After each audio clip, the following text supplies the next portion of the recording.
नींद की करामात लोक कथा। पाठ परिचय।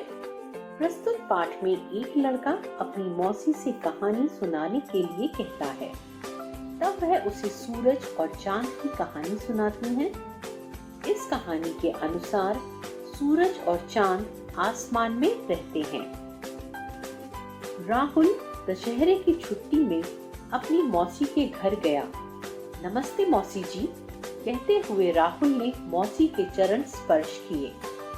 जीते रहो, मौसी ने राहुल को प्यार करते हुए आशीर्वाद दिया। मौसी जी, किस चीज की सुगंध आ रही है? बेटा, मैं तुम्हारे लिए गाजर का हलवा बना रही हूँ। अरे वाह, गाजर का हलवा, मैं तो खूब सारा खाऊंगा, राहुल चहकते हुए बोला।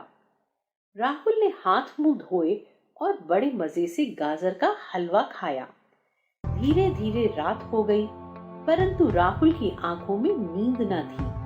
वह बोला, मौसी जी, कोई कहानी सुनाइए ना। कौन सी कहानी? कछुए और खरगोश की या राजा रानी की? ऐसी कहानी सुनाइए जो कभी किसी ने ना सुनी हो, ना सुनाई हो। ऐसी कहानी?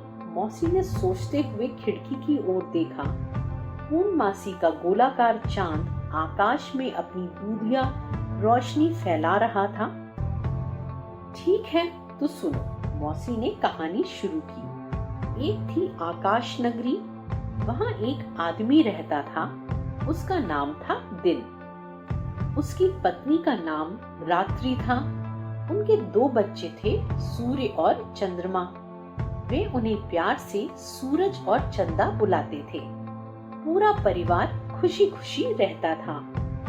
एक दिन की बात है, सूरज और चंदा खेलने निकले। तभी अचानक सरसराहट हुई। सूरज चौंक गया, बोला, चंदा, तुमने कोई आवाज सुनी? हाँ, किसी के रेंगने की आवाज लगती है, चंदा ने जवाब दिया। दोनों के चेहरे सफेद पड़ गए। उनके समीप ही एक बड़ा सा अजगर मुंह खोले था। दोनों संभल पाते कि अजगर ने दोनों को निगल लिया। घर में दिन और रात्रि बहुत चिंतित थे, क्योंकि उनके बच्चे अभी तक घर नहीं पहुंचे थे। वे दोनों बच्चों की तलाश में निकले। वे बच्चों को ढूंढते ढूंढते थक गए। वे थक कर चिंतित एक पेड़ के नीचे बैठ गए। पेड़ पर एक मोर बैठा था। उसने बताया कि एक अजगर तुम्हारे दोनों बच्चों को निगल गया है। रात्रि और दिन ने अपने बच्चों को वापस लाने की ठान ली। रात्रि अपनी सहेली निद्रा के पास गई। उसने निद्रा को सारी बात बताई। निद्रा ने कहा, तुम चिंता मत करो, मैं अजगर के छक्के छुड़ा दूंगी। मैं अजगर की आंखों में घुस जाऊंगी। जब वह जमाई लेने के लिए अपना मुंह खोलेगा, तब तुम अपने बच्चे निकाल लेना। निद्रा धीरे धीरे अजगर पर अपना प्रभाव जमाने लगी। अजगर ने जोर से जमाई ली। बस रात्रि और दिन ने अपने दोनों बच्चे निकाल लिए। अजगर ने बच्चों को बाहर देखा तो वह उन्हें पकड़ने के लिए लपका। बच्चे भागकर उस ऊंचे पेड़ पर चढ़ गए जहां मोर बैठा था। अजगर मोर से डरता था।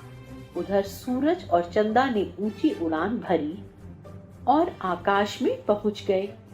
अपने बच्चों को सही सलामत देख रात्रि और दिन की प्रसन्नता का ठिकाना न रहा। तभी से सूर्य और चंद्रमा आसमान में रहते हैं।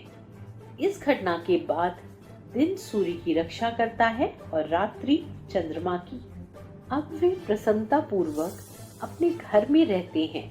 निद्रा भी हमेशा अपनी सखी रात्रि के साथ ही रहती है।